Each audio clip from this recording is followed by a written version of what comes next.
एक तर पहिले विदर्भातला नागपूरमधलं जे नुकसान झालं त्याचे पंचनामे करणे वगैरे या विषयावर बसतो आहे। नुकसान भरपाई शेतकऱ्यांसाठी जे डिमांड पाठवावी लागते गव्हर्नमेंटला, ती डिमांड आम्ही आज पाठवू। सोबतच आज सेंट्रल जेल जी आहे नागपूरची, ती आम्ही शहराच्या बाहेर नेण्यासाठी एक जागा अंतिम करतो आहे, त्याची एक बैठक आहे।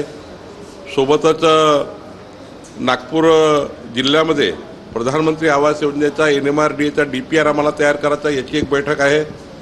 सोबतच आम्ही या ठिकाणी विदर्भातले नागपुरातले सिंचन प्रकल्प या विषयावर मी सिंचन खात्याची बैठक घेणार आहे।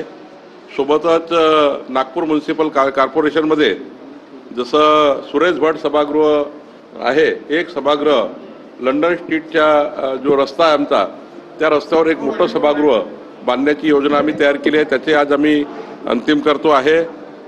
नागपूरचं गणेशपेठ बसस्टँड आणि मोरबोन बसस्टँड यांचं नूतनीकरण करण्याचा मोठा प्लॅन आम्ही तयार करतो आहे। सोबतच जे आपल्या या ठिकाणी पंजाबराव देशमुख PK विद्यापीठ आहे, त्या ठिकाणी काही मोठ्या प्रमाणावर अतिक्रमण झाले आहे, ते अतिक्रमण निष्कासित करण्याचा विचार आम्ही करतो आहे। आणि पुढच्या काळामध्ये नागपूरमध्ये जेवढ्या सरकारी जागा आहे, नजूल जागा आहे, ज्यांनी अतिक्रमण केले आहे, ज्या लोकांनी सरकारी जागेवर अतिक्रमण केले, नजूलच्या जागेवर अतिक्रमण केले, त्या सर्व जागा रिक्त करण्याची मोहीम, खाली करण्याची मोहीम आम्ही करतो आहे। त्याकरता आज आम्ही योजना तयार करतो आहे। वक्फ बोर्डाच्या संशोधन बिलाच्या वेळेस समर्थन मिळवण्यासाठी भाजपचे नेते आमच्यावर दबाव टाकत होते, असं संजय राऊत बोलले। ते म्हणाले की नवीन पटनायक यांच्यावरही दबाव टाकला आणि आमच्यावरही दबाव टाकण्याचा प्रयत्न होत होता। आम्हाला उभाटाच्या लोकांना विचारायचीच गरज नाही, आमच्याकडे स्पष्ट बहुमत आहे।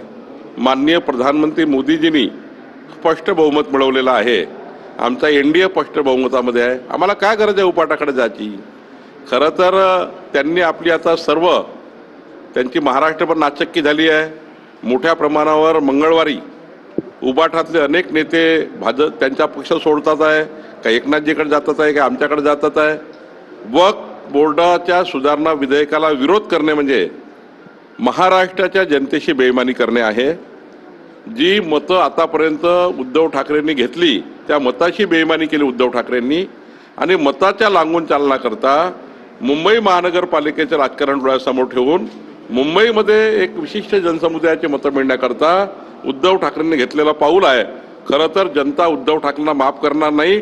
उद्धवजींनी हिंदू हृदय सम्राट बाळासाहेब ठाकरे यांच्या विचाराचं पतन केलं आहे असं मला वाटतं। पुण्याला जे हॉस्पिटलमध्ये प्रकार घडला, त्या हॉस्पिटलची सरकारच्या लोकांचे संबंध आहे असा आरोप केलेला आहे वडेट्टीवार यांनी। नाही, वडेट्टीवार जरा थोडे आजकाल बालिशपणा वागते आहेत। थोडा जरा त्यांनी जबाबदार विरोधी पक्ष म्हणून काम केलं पाहिजे, थोडी बालिशपणा सोडली पाहिजे, अभ्यास केला पाहिजे की लता मंगेशकर हॉस्पिटलवर कालच माननीय मुख्यमंत्री, मी स्वतः पुण्यामध्ये होतो, आम्ही स्वतः त्या ठिकाणी चौकशी आणि जे काही गोष्टी करायच्या त्या केल्या आहे। आता सरकारचे लोक मागे, मी स्पष्ट भूमिका घेतली आहे काल पुण्यामध्ये, काही करून लता मंगेशकरच्या झालेल्या तिथल्या हॉस्पिटलकडून झालेल्या अनियमितता या मान्य नाही आहे, त्यावर कारवाई झाली पाहिजे।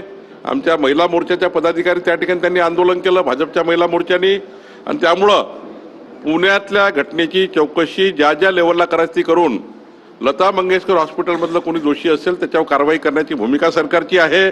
यामध्ये कोणीही त्यांना मदत करणार नाही, कारण शेवटी मृताच्या टोळ्यावरचं लोणी खाल्ल्याने आम्ही लोक नाही आहे, ते काँग्रेस पार्टीचे लोक आहे। आम्ही कडक कारवाई करू।